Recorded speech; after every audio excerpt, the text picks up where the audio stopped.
Hello fellow teachers, welcome to another training section with Keyword Education. My name is Yoshi and I'm the presenter for today's training section. Today we're going to talk about China and Chinese culture. There are 5 topics within this section, and let's get started.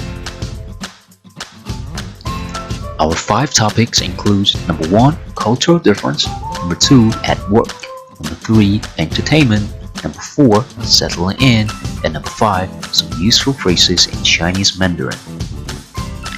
As a foreigner living in China, the chances are that you are going to see some things that will surprise you, to say the least. However, if you can keep an open mind and are open to new experiences, you'll find the Chinese and their culture to be warm and welcoming. Let me give you the first example of what you may hear. 外国人. This is the standard Chinese term for foreigner, and this will quickly become a term that you are familiar with. It can be pretty jarring at first when small children or old ladies staring, pointing, and announcing, "Look, a foreigner!" to everyone within their eyeshot when they first see you on the street.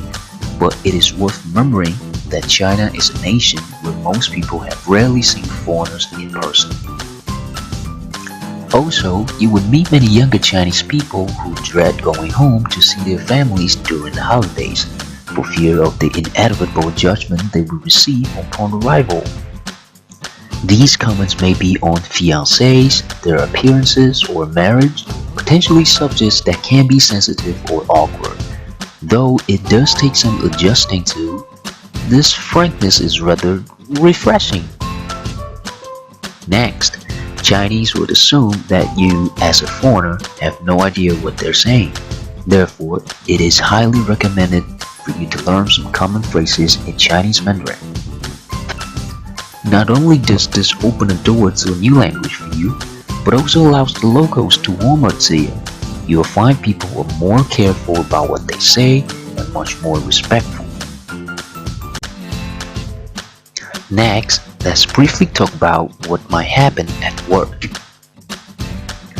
Theory and practice are 2 very different things. While a TOEFL certification and any other teacher training or experience you may have are undoubtedly useful, when entering the classroom in China, one may encounter some rather unique challenges. You will see that your experiences of a Western-style classroom differ greatly from a student or a teacher's perspective to what you will see in the classrooms of your Chinese colleagues.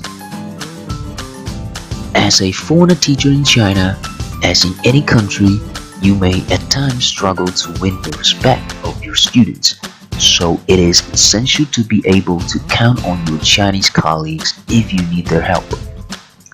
It's also a good idea to check with your manager or your teaching supervisors to see which teaching techniques are welcome, because some schools have their own teaching policies.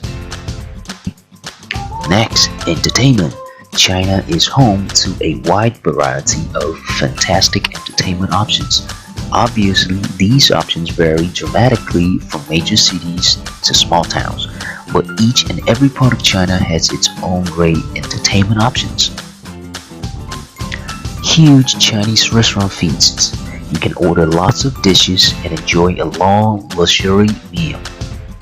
KTV with friends, also known as karaoke, a very Chinese favorite where karaoke takes center stage in a privately hired room. Bars and nightclubs, a great way to meet other foreigners and local people with decent English. Join a local sports team. Basketball, football, table tennis, running, you name it, they've got it. Theme parks. Some of the major cities have theme parks with massive roller coasters and other attractions.